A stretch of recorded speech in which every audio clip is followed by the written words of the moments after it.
안녕하세요. 춘천한마음교회 이경태입니다. 저는 얼마 전 급성 골수 백혈병이라는 암에 걸려 현재 치료를 받고 있는데요.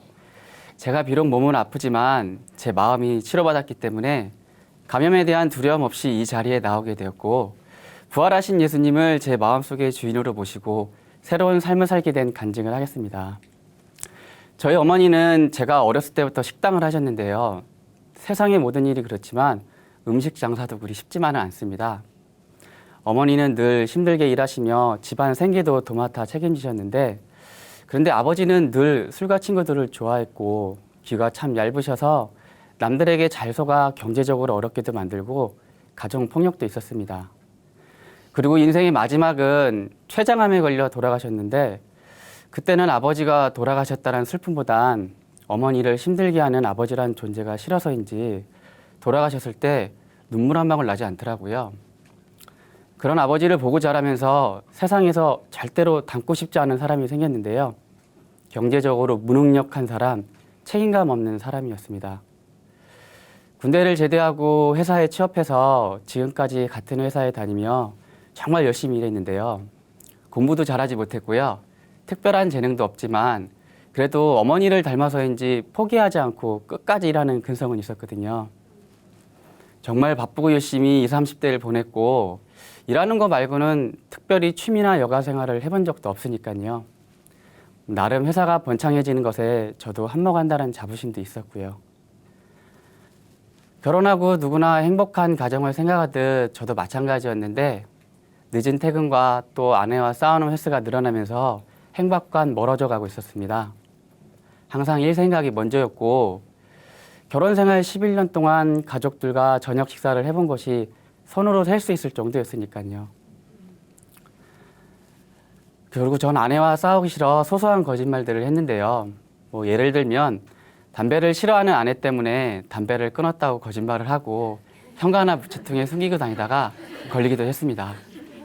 전 그저 아내와 싸우기 싫어한 선의의 거짓말이라고 생각했던 것들이 아내를 더 힘들게 만들었던 것 같습니다. 그렇게 마음을 열지 못하고 오해가 쌓이다 보니 불신과 미움이 생기기 시작했고, 전 나름 내가 누구 때문에 이렇게 힘들게 일하는데 이해해주지 못하는 아내에게 불만도 생기더라고요. 늘어나는 술병들, 서로에게 상처 주는 말들 정말 많이 싸웠습니다. 그렇게 싸우다 보니 서로 지쳐 이해해주는 척하며 무덤덤하게 살았던 것 같아요. 마음의 상처들은 그대로 남겨두고요. 그렇게 하루하루 보내다 보니 아들은 초등학교에 입학하게 되었고 아내도 덩달아 바빠지게 되었는데요. 하루는 아들이 저에게 이렇게 물어보는 거예요. 아빠, 우리 집 가난해? 아니, 왜? 아, 누가 그래?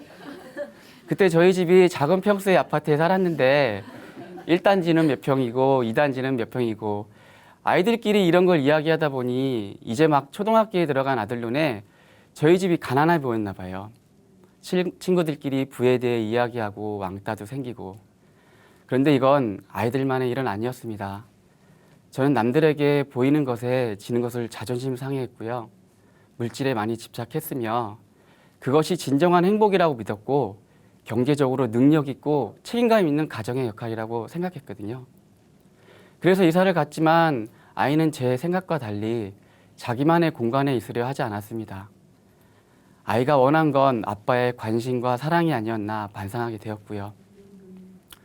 이런저런 고민들 때문인지 일을 하다 보니 몸은 피곤하고 아팠지만 누구나 일하다 보면 당연한 거 아닌가? 정말 별거 아니라고 생각했는데요. 올 1월부터 몸이 급격히 안 좋아지기 시작했는데 몸살 기운이 있어 감기약이나 지어 먹으려고 병원에 갔는데 의사 선생님께서 빈혈이 심하다며 혈액 검사를 해보자고 하시는 거예요. 혈액 검사를 하고 얼마 후 검사 결과를 듣게 되었는데 급성 골수 백혈병이었습니다. 빨리 치료받지 않으면 죽을 수도 있는 병이고 지금이라도 큰 대학병원에 입원해야 한다고 하셨어요. 제가 백혈병이라니 정말 믿을 수가 없었습니다. 너무나 황당한 검사 결과에 하늘이 무너지는 것 같고 또 너무 억울하기도 하고 죽는다는 것이 너무나 두려웠습니다. 집에 돌아 아내에게 어렵게 이야기하고 참 많이 울었습니다. 병원에 입원하기 전 더 이상 이제 회사 일을 못할 것 같아서 사장님이기도 하신 외삼촌께 전화로 백혈병이라고 말씀을 드리는데 정말 서럽고 눈물이 나서 제대로 말도 못하고 전화를 끊었어요. 병원 응급실에 입원하고 다음날 외삼촌께서 오셨는데요. 제 전화를 받고 춘천의 한마음교회에 다녀오셨는데 저를 위해 중보기도를 부탁하고 오시는 길이었습니다. 온갖 두려움에 떨고 있는 저와 아내에게 외삼촌께서 정말 뜻밖의 말씀을 해주셨는데요. 지금까지 예수님을 믿지 않고 자기가 주인 되어 살아와서 네가 네 마음속에 주인 되어 살아와서라고 말씀하시는데 머리를 뭐에 한 대 맞은 듯한 느낌이었고요. 가슴이 뜨거워지면서 눈물이 났습니다. 근데 그 눈물은 지금까지 한 번도 느껴보지 못한 눈물이었고요. 그렇다고 서러움이나 두려움의 눈물도 아닌 정말 알 수 없는 눈물이었는데요.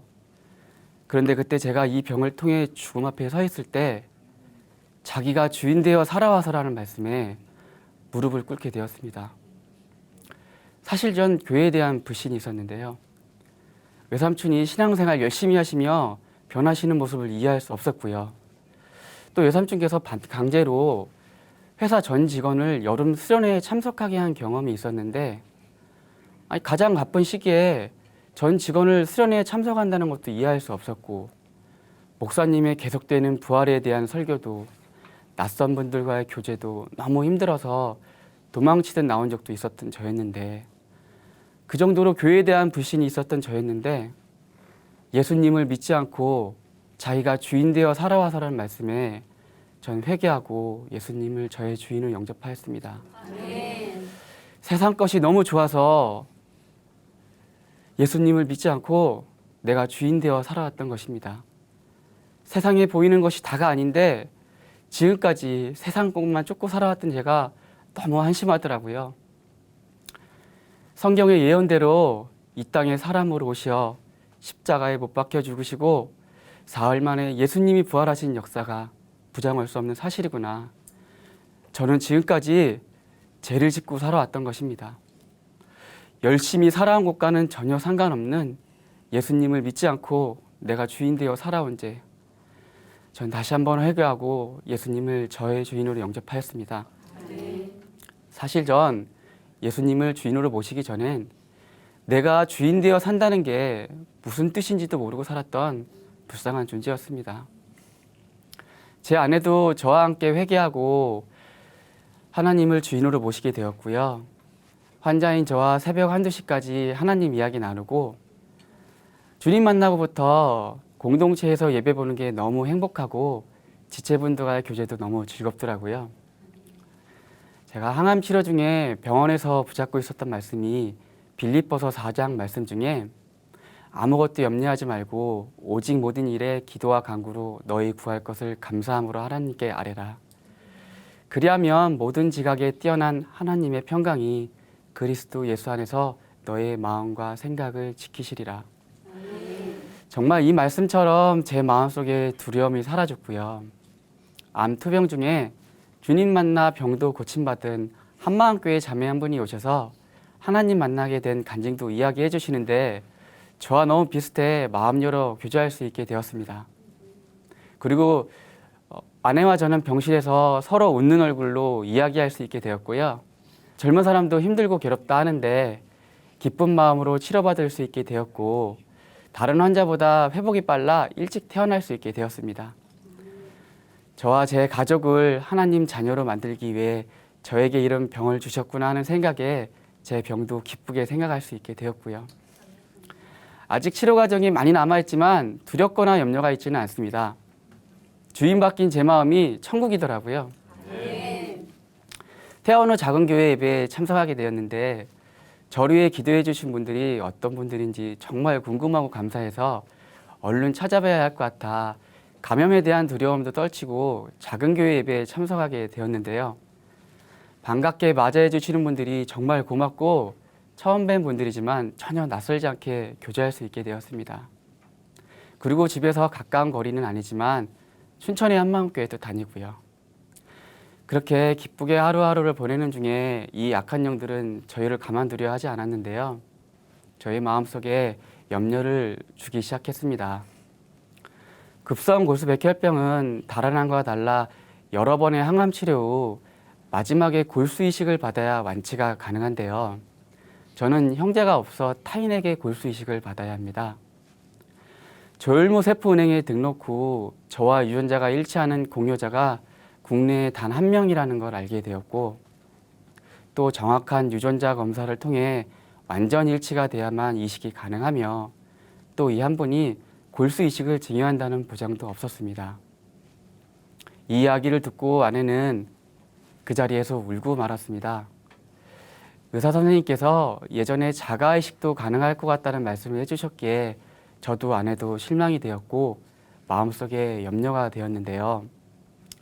이제 좀 마음이 편안해지나 싶었는데 아까 병원에서 들었던 가능성 희박한 이야기들 때문인지 아내는 도무지 말씀에 집중하지 못하고 절망하는 모습이었는데요.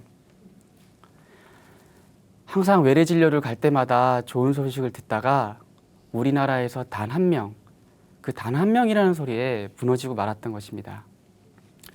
저는 아내에게 사도행전 말씀을 읽어주었는데요. 저를 죽은 자 가운데서 다시 살리신 것으로 모든 사람에게 믿을 만한 증거를 주셨음이니라 하니라.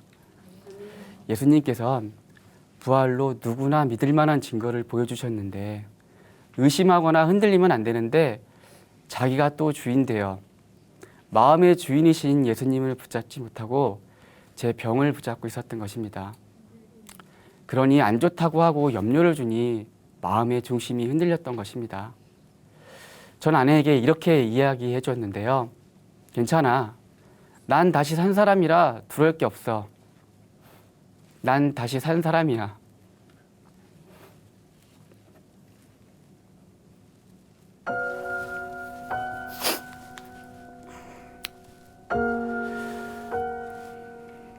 난 마음이 치유된 사람이야.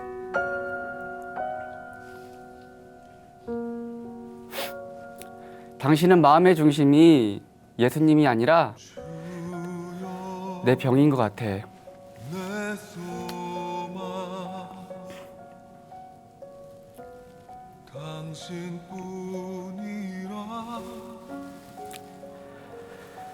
내 병 때문에 힘들어하지 마. 예수님 부활을 잡은 거야. 내 병을 붙잡고 있는 거야. 라고 이야기해 주었습니다. 사실 이 이야기는 제가 아닌 성령님께서 해주신 것 같습니다. 아내는 이야기를 듣고 마음의 중심이 예수님이어야 하는데 중심이 흔들렸다며 회개의 눈물을 흘렸습니다. 아내가 회개하는 모습을 보며 제 마음도 살펴보았는데요. 내 마음의 중심은 어디에 있을까?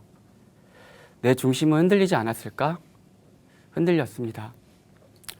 내 마음의 중심이 부활하신 예수님이었는데 어쩌다 제 병에 갔는지 전 너무 창피했고 제 주인이신 예수님께 엎드려 회개의 눈물을 흘렸습니다.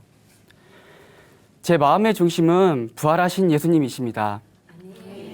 그 어떤 비바람 태풍이 불어도 절대 흔들리지 않을 중심, 부활하신 예수님이십니다. 제가 한마음교회를 가면서 핸드폰 어플로 성경 말씀을 듣는데 이 말씀이 귀에 들어왔습니다. 요한복음 9장 말씀 중에 예수께서 길을 가실 때 날 때부터 맹인된 사람을 보신지라. 제자들이 물어 이르되 라삐어 이 사람이 맹인으로 난 것이 누구의 죄로 인함이니까? 자기이니까 그의 부모니까? 예수께서 대답하시되 이 사람이나 그 부모의 죄로 인함이 아니라 그에게서 하나님 하시는 일을 나타내고자 하심이라. 제가 이 백혈병이라고 저희 어머니께 말씀을 드릴 때 세상의 모든 부모님이 같은 마음이겠지만 저희 어머니도 정말 괴롭고 슬퍼하셨습니다. 어머니도 교회를 다니시는데 한편으로 부모된 마음으로 저를 위해 기도하시며 세상에서 너무나도 소중한 걸 뺏어가 가신다고 하나님께 원망도 많이 하셨다고 하십니다. 어머니를 위해 제가 이 말씀을 핸드폰 메시지로 보내드렸는데 조금 있다가 울먹이는 목소리로 전화가 와서 엄마 잘못이 아니라고 말하는 거지. 그래, 넌 쓰임 받을 때가 있을 거야 라고 말씀하시며 눈물을 흘리셨습니다. 저는 그 눈물의 의미를 잘 알고 있습니다. 이 세상 그 어떤 위로의 말보다 이 성경 말씀만 것은 없을 것입니다. 성경 말씀엔 힘이 있습니다. 절대적인 힘이요. 예전에 제가 왜 내가 이 병에 걸려야 하나, 왜 나여야 하나, 정말 괴롭고 원망스러운 시간들이 머릿속에 스쳐 지나갔는데요. 만약에 제가 이 백혈병에 걸리지 않았다면 여전히 세상 속에서 죄짓고 살고 있을 것이고, 제가 예수님을 주인으로 영접하지 않고 이 병이 다 나았다면 예수님을 믿지 않고 내가 더 주인 되어 세상 것에 더 빠져 살았을 것입니다. 저는 이 병이 나아지는 것을 기대하기보다 제 육체가 하나님 하시는 일에 쓰임받는 것에 감사드립니다. 이 병이 낫고 안 낫고가 중요한 것이 아니라 제가 하나님을 주인으로 영접했고 마음이 치유됐으며 복음을 전하는 사람이 되었다는 게 더 중요합니다. 사람들은 제가 이 병에 걸렸는데도 걱정 없는 얼굴이라며 신기해합니다. 그럼 전 예수님 만나서 그렇습니다 라고 이야기하죠. 정말 간단히 복음을 전할 수 있고 제 병이 복음을 전하는 수단이 되는 거예요. 부활하신 예수님의 12 제자들도 죽임을 당하는 걸 너무나 잘 알면서도 죽음이라는 두려움보다는 이 세상에서 가장 기쁜 소식, 부활의 복음을 전하며 행복하게 최후를 맞이했을 것입니다. 이건 누가 시켜서 할 수 있는 일이 아니었습니다. 확실한 부활이 있었기에 가능한 역사적 사건이었습니다. 저도 부활의 복음을 전하며 살 것입니다. 이 세상에서 자기가 주인 되어 산다는 것이 얼마나 어리석고 헛된 삶인지 알려주고 싶습니다. 이 어두운 세상에서 모든 걸 가진 이보다 더 행복한 사람, 바로 접니다. 제 마음의 중심은 부활하신 예수님이십니다. 감사합니다.